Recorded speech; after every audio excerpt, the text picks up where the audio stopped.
The richness of French literature. If we are to discuss the greatest French-language writers, we must begin with the 17th century, the Grand Siècle, when literature flourished under the patronage of Louis XIV. Here, we find Molière, the undisputed master of French comedy. His plays, Tartuffe, Le Misanthrope, et l'Avare, expose human folly with sharp wit and theatrical brilliance. Alongside him stands Racine, whose tragedies, such as Phèdre, showcase an unparalleled psychological depth, while Corneille, with Le Cid, gave France a model of classical drama. Moving forward, we arrive at the 18th century, the Age of Enlightenment, where literature became a force of reason and revolution. Voltaire, an indefatigable thinker, used his sharp pen to critique society, religion, and power.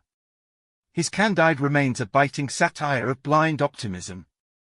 And of course, there is Rousseau, whose Confessions and Emile reshaped ideas of selfhood and education.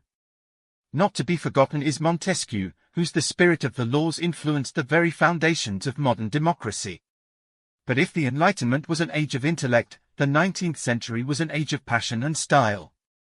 Victor Hugo, a colossus of Romanticism, gave us Les Miserables and Notre Dame de Paris, works that are both deeply human and socially revolutionary.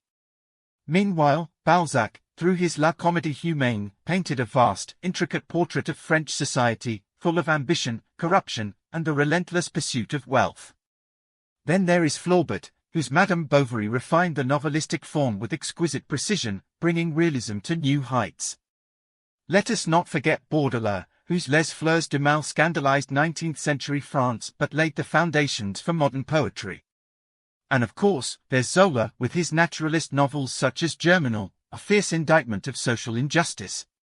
Thus, the French literary tradition is one of grandeur, rebellion, and refinement. Each of these writers shaped not only French letters but also the literary world at large. Their works remain essential, timeless, and, above all, profoundly human.